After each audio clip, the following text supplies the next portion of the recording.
Welcome to the question of the day. Today's question is from Matt in New York, and Matt asks, what are the main things you would focus on today for a sales team to be successful? Great question. Your question gets me thinking about the last couple of years and like as AI tools began to come out. I will admit I was in a bit of a panic that processes were going to change and they were going to change at a speed that we had never seen before. And so I was in a panic because I needed to be cutting edge. I needed to be on the front of this thing, right? Like I coach sales teams. I can't be the one finding out after the sales teams, right? So I need to be on the cutting edge so that the teams that I coach can be on the cutting edge. And so we often ask this question like, hey, what's the new thing? How do I stay relevant? How do I stay cutting edge? And that is a great question to ask. You should be asking that question because you should constantly be changing, constantly adapting. Because if you're not changing, you're dying. But the question that I don't think we ask enough is what are the habits that stand the test of time? What are the things that I would focus on today that have always been those things that are going to make a difference in my team? And I'll start by this. I'll ask this question. Do you know what the number one selling cookie was 50 years ago? The answer is the chocolate chip cookie. That was the number one selling cookie 50 years ago. Do you know what the number one selling cookie is today? It's the chocolate chip cookie. It's still the chocolate chip cookie. 50% of all cookies baked are chocolate chip cookies. You go to the Minnesota State Fair, the Great Minnesota Sweat Together, and they have a stand there. It's called Martha's Cookies. It's famous because you for $20 they give you a bucket, a literal bucket of chocolate chip cookies. They don't have other cookies.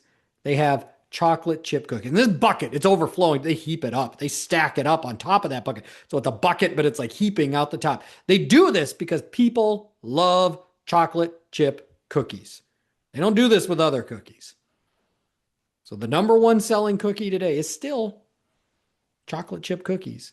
Now there's different versions, right? Like now we have, protein chocolate chip cookies or vegan chocolate chip cookies or carb-free chocolate chip cookies, right? So, I mean, there's different, but there's still chocolate chip cookies. Now, this cookie example, tie this back to my panics about AI. If you fast forward, now everyone has AI. Pretty much everyone. Everyone uses AI in some kind of capacity, right? And so when everyone is special, no one is. I have young kids. They watch the movie. We have Disney Plus, of course, right? And they watch the movie The Incredibles. And there's that villain in The Incredibles syndrome. And his goal is through his technology that everybody can be super. And he even says, when everyone's super, no one is. Well, that's really what AI did, right? Like now pretty much everybody uses AI in some capacity, right? And so pretty much everybody's special now. And so therefore nobody is special anymore. And so that fad is kind of past. And what I found was really what we have now is we have a lot of data that supported what we always said, right? We knew if you have a poor process, it will equal poor closing, poor average sale. We knew that, right? Like we didn't know exactly how much, but we knew that. Now with AI, I can really dig into that data. Like you can look at hundreds of thousands of calls and you can see trends. For example, that if you're not setting a visual agenda, it will impact your closing by about 30%. So salespeople that use a visual agenda at the beginning close 30% higher than those that don't use a visual agenda. Another example would be your adherence to the process. Like if you're adhering to about 40% of the process, but going off the rails on the other 60%, versus someone who adheres to the process 90% of the time, that will equal about a double closing, double average sale, double the performance. I know that because I can look at the AI tools and the data that it extracts, and it shows me those kind of trends. But now that everybody has AI, everybody knows that. And so now my coaching calls are spent answering this question. Now, what do I do about it? So there's six things. There are six things that I coach teams on every day. Every single day, there's at least one call that I'm coaching these six things on. And the companies that do these six things, they get great results. They're top of class. And it's not because they're following some newfangled tool or AI thing. It's because they do these six things that have stood the test of time. They were just important 50 years ago as they are today. And the teams that struggle, well, they don't. They don't do these six things and they get poor results because of it. And so it's pretty simple, really. As we dig into this, you're going to see it's pretty simple. There's nothing rocket science here, but it's just not easy to execute. It's simple, but not easy. And you know how to do these things. Like you may not know all the logistics. I can help you with that. We know how to do it. It's hard. It's hard to do it. It's like six-pack abs, right? Like we all know how to get six-pack abs. I know I have to eat right, and I know I have to work out daily, and like I pretty much know how to get six-pack abs if I want six-pack abs. The problem is I spend too much time at Martha's Cookies when I go to the Minnesota State Fair.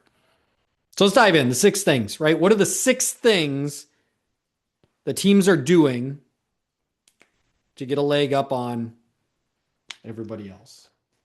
The first one is ride-alongs. We're doing ride-alongs. When I go visit a company, first thing I do is I ride along because I know it's the quickest way to see what's working and what's not working. And when I go visit a company, let's face it, I got 3, 4, 5 days max to like figure out what the opportunities are and do something about it to pay for myself, right? Because there's a cost to have me come out. I got to figure out how to pay for myself within that week there. Because if I don't, nobody's going to want to have me come out. And so quickest way I know of, ride along. You'll see exactly what's working and you'll see exactly where your opportunities are. Now there's going to be some individual opportunities. So focus on the individual in those situations. Just coach them one-on-one. But there's going to be things you see the whole team work at and struggle with. So there's going to be the whole team struggling with spouse objection. There's going to be the whole team didn't do a visual agenda, right? Like those are the things that then become my trainings. So I'm riding along weekly. I have to train weekly. So every single week I'm having a training. That's the second thing. Weekly training. Not a sales meeting, not a dramatic reading of the numbers, but a training. And that training is set up on one thing. One thing my team is going to be able to leave that training and do in the field differently than they're doing now.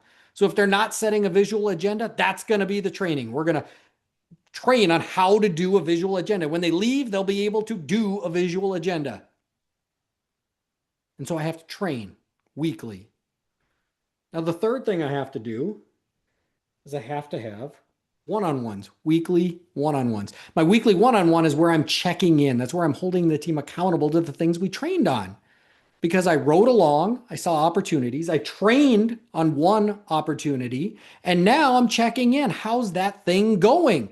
Are we actually applying it into the field? There's really only two answers you're going to get. Yes, I'm applying it in the field, or no, I'm not. And if it's no, I'm going to dig into that. And there's really only two reasons they wouldn't be applying it. One would be, I don't know it well enough. Great, we can train on that. And two would be, I think this is stupid. And that's a whole different conversation we're having then.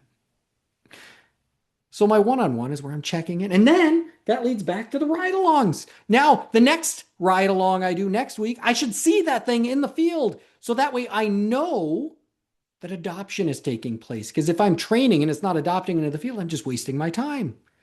So these first three, ride-alongs, training, one-on-ones, these are done weekly. Consistently, weekly, we're doing those three things. But just like a great infomercial, wait, there's more. There's some things we're doing daily in addition to this as well. The next thing would be debriefs. After every single call, I'm doing a debrief. That's where I'm checking in with the salesperson. How did that call go? And I'm just asking a couple simple questions here. Did it sell? Is the first question, right? If it did, rah, way to go. I'm your biggest cheerleader. If it didn't, let them digging into that. Okay, well, what went well? What didn't go well? Like if we had to do it over again, what would we do different? And what do we do next? What's the next step in this? Like when are we following up, etc. Right? What's the reason we're going to be following up? Those are the questions I'm asking. What went well? What didn't go well? And what's next? I'm doing that after every single call. I'm getting my fingerprints on every one of those. So I'm doing a debrief after every call, daily. The other thing I'm doing daily, win the day. So, as a leadership team, you're probably looking at your budget and where you're pacing, and you have a win the day, a revenue that you got to hit every day. Most teams don't cascade this to their team, though. It's kind of like playing a game and the coach is the only one that knows the score. Your players need to know the score too, because they're going to play differently. And so, if I have a revenue that I'm trying to hit for the day, I need to communicate that to my team. A super simple example would be, let's say I need $30,000 today. That's my win the day. And I got 3 salespeople. I'm going to communicate that every single day. I'm going to say, hey guys, we need $30,000 today. If you're doing the math, that's $10,000 for each of you. So if this is HVAC, that's 1 sale. Everybody's got to get 1 replacement. And then throughout the day, I'm following up on that communication. Hey, Joe's on the board, 15,000. He's already got us a good chunk of the way there. Who's next, right? And I guarantee you, if you're communicating that through the day, you're going to end up with that last guy on that last call. You're $6,000 away from winning the day. He's going to dig in harder. He wants to be the guy that carries the ball across the finish line. That's 2 different examples there. I use track and football. He's going to carry the ball across the end zone. So I need to communicate the win the day because he's going to dig in. He's going to identify the objection. He's going to try to move past that objection. He wants to win. So debriefs and win the day, I'm doing those every day. So that's 5 things. What's the 6th thing? 6th thing is this all should funnel into goals. And so my goals should be set for a team, but also individually. And here's how I set my goals.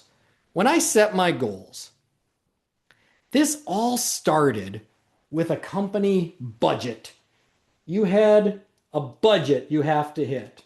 And often when I meet with a sales leader, I'll say, what's your budget? And they'll say, we got to hit this much dollars in revenue, right? And I'll say, how are we going to get there? And they say, I don't know, we're going to try real hard. Yeah, we don't have a plan. And so that budget needs to have a sales plan. So that sales plan is the team goal. What do we need to do as a team? But then out of that team, that's where I need those individual goals. So everybody on my team needs to know what their piece of the pie is. What's their individual goal? And mathematically, those individual goals should equal my sales plan. And my sales plan should equal my budget. So that allows me now as a sales leader to focus on the individual goals. Because this is like dominoes. I set this up like dominoes. If I focus on the individuals and they hit their goals and they're successful, now as a team, we hit our team goals, our sales plan. And if the team is hitting their goals, we're hitting our piece of the budget. I can't guarantee you're going to make your budget, but I can guarantee it won't be your team's fault if you focus on the individual goals. And how do we focus on the individual goals?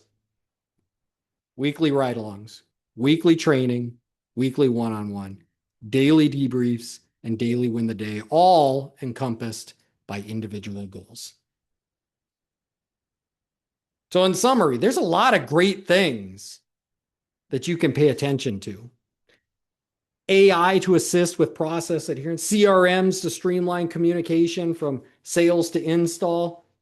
But the real difference makers, they haven't changed at all. Now, the good news is, good news for you anyways, Not many companies do this very well. Like cookies, though, like chocolate chip cookies, this hasn't changed. Do it right, you're going to have Martha's cookies. Miss some of the ingredients, you're going to end up with very poor cookies. That's today's question of the day. If you're enjoying Question of the Day, follow, share, give a rating. Question of the Day is on major streaming platforms. If you have a question, reach out to me via email. It's going to be listed below in the show description. Let's get your question answered. And if you're a Nexstar member, schedule a call with me. Let's get this addressed one-on-one and get very specific to your situation. I'm Coach Chris. See you tomorrow.